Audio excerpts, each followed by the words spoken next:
हम भारत को करोड़ों डॉलर क्यों दे रहे हैं? ट्रंप ने भारत को फंड्स देने पर एतराज जाहिर कर दिया। अमेरिकी फंडिंग बंद होने पर भारत में हाहाकार। बीजेपी ने मोदी के दोस्त ट्रंप को ही निशाने पर रख लिया।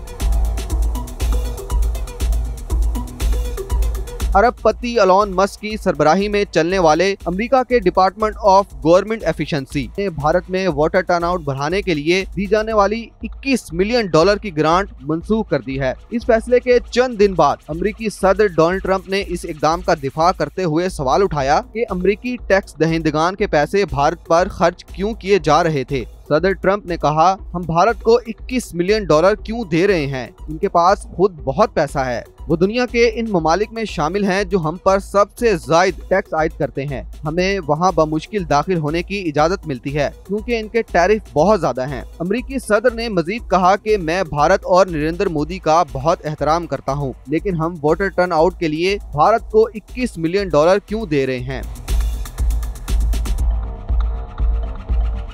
16 फरवरी को डिपार्टमेंट ऑफ गवर्नमेंट एफिशिएंसी ने टैक्स दहिंदगान के फंड से चलने वाले मुतादिद गैर मुल्की प्रोग्रामों को मंसूख करने की फहरिस्त जारी की, जिसमें भारत के लिए मुख्तिस 21 मिलियन डॉलर भी शामिल थे। इस ऐलान को एक्स पर जारी किया गया, जहां महकमे ने इन तमाम फंडिंग प्रोग्रामों को इजाफी या गैर जरूरी करार देकर मंसूख करने का जवाब पेश किया। DOGE ने कहा कि अमेरिकी टैक्स दहिंदगान के पैसे दर्ज चीजों पर खर्च किए जा रहे थे, जिन्हें अब मुकम्मल तौर पर खत्म कर दिया गया है। भारत के वोटर टर्न आउट फंड के साथ साथ दीगर मंसूख शुदा फंड में बांग्लादेश में सियासी निजाम को मुस्तहकम करने के लिए 29 मिलियन डॉलर और नेपाल में माली वफाकियत और हयातियाती तनू के तहफ़्फ़ुज़ के लिए 39 मिलियन डॉलर भी शामिल थे।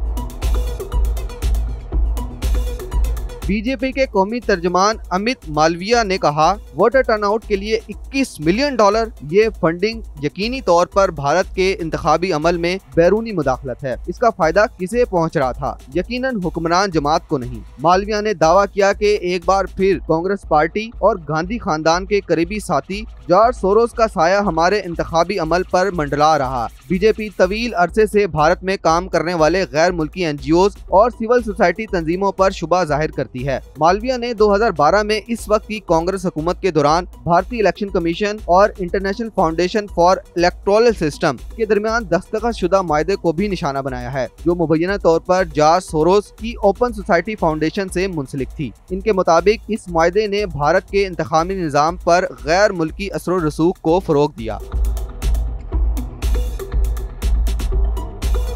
मालविया ने कांग्रेस पर इल्जाम लगाते हुए कहा कि इस तंजीम ने मुनज़्ज़म तरीके से भारत के इदारों और गैर मुल्की मुदाखलत के लिए खोला है। उन्होंने कहा कि कांग्रेस की क़यादत वाली UPA हुकूमत ने भारत के इदारों में इन ताकतों को घुसने का मौका दिया, जो हर मौके पर भारत को कमजोर करना चाहती हैं। उन्होंने मजीद कहा, ये कितना मुज़ेख़ा खेज है कि वो लोग जो भारत के चीफ इलेक्शन कमिश्नर की शफाफ और जामिया तकर्री के अमल पर सवाल उठा रहे हैं, जो कि हमारी जमहूरियत में पहली बार हुआ है कि वज़ीर आज़म अकेले इस फैसले के मजाज नहीं। वही लोग भारत के पूरे इलेक्शन कमीशन को गैर मुल्की अनासिर के हवाले करने में कोई हिचकिचाहट महसूस नहीं करते थे। अमेरिका की जानिब से इस फंडिंग को मनसूख करने के बाद भारत आलमी सतह पर शर्मिंदगी का शिकार हो गया है, जबकि बीजेपी ने इस मसले को कांग्रेस के खिलाफ एक हथियार के तौर पर इस्तेमाल करते हुए अपनी पोजीशन मुस्तहकम करने की कोशिश की है।